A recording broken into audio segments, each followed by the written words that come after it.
Unstoppable షోకి బన్నీ 2 సార్లు వచ్చాడు. వచ్చిన ప్రతిసారి అటు నందమూరి ఫ్యాన్స్, ఇటు అల్లు అర్జున్ ఫ్యాన్స్ ఖుషి అయిపోయారు. ఈ టాక్ షో స్టార్స్ ఫ్యాన్స్ ని ఒకటి చేసింది. అయితే ఈ ఇద్దరు బిగ్ ఫైట్ కి దిగడం షాక్ ఇస్తుంది. బాక్స్ ఆఫీస్ వద్ద ఎవరి సత్తా ఏంటో తేల్చుకోవడానికి రెడీ అయిపోతున్నారు. ఈ రగడేంటో చూసేద్దామా?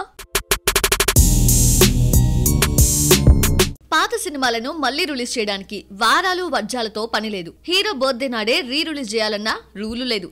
శుక్రవారం ఎవ్వరూ రాకుండా స్లాట్ ఖాళీగా ఉంటే చాలు క్లాసిక్స్, డిజాస్టర్స్ అన్న తేడా లేకుండా థియేటర్స్ లోకి తీసుకొచ్చేస్తున్నారు. రీ రిలీజెస్ పుణ్యమా అని బాలకృష్ణ, బన్నీ మధ్య ఫైట్ తప్పడం లేదు. 34 ఏళ్ల క్రితం రిలీజ్ అయిన ఆదిత్య 369 ను 4K వర్షన్ తో రీ రిలీజ్ చేస్తున్నారు. రీసెంట్ గా ప్రీ రిలీజ్ ఈవెంట్ కూడా చేసి హైప్ తీసుకొచ్చారు. సాధారణంగా రీ రిలీజ్ ఈవెంట్స్ కి హీరోస్ కనిపించరు. కెరియర్ లో ఎప్పటికీ నిలిచిపోయే సైంటిఫిక్ మూవీ ప్రమోషన్ లో పాల్గొన్నాడు బాలయ్య. ఒక్కరోజు తేడాతో బాలకృష్ణ, బన్నీ సినిమాలు వస్తున్నాయి.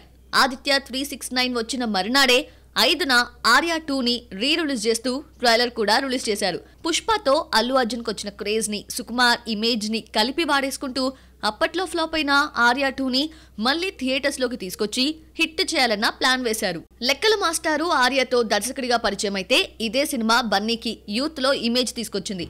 ఆ తర్వాత వచ్చిన ఆర్యా 2 ఫ్లాప్ అయినా పుష్ప 2తో ఈ ఇద్దరు పాన్ ఇండియా క్రేజ్ సంపాదించుకున్నారు. పుష్ప 2 అయితే బాలీవుడ్ రికార్డ్స్ తిరగరాసి 1871 కోట్ల గ్రాస్ కలెక్ట్ చేసింది. ఆర్యా 2 ని కూడా హిందీలో రిలీజ్ చేస్తారన్న టాక్ వచ్చినా తెలుగులో మాత్రమే రిలీజ్ చేస్తున్నారు.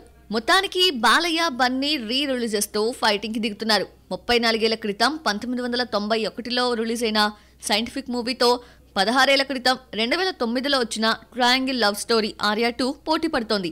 ఇద్దరు వరుస హిట్స్ తో ఫామ్ లో ఉన్నారు. మరి ఎవరు బాక్స్ ఆఫీస్ వద్ద ఎక్కువ కలెక్ట్ చేస్తారో చూడాలి.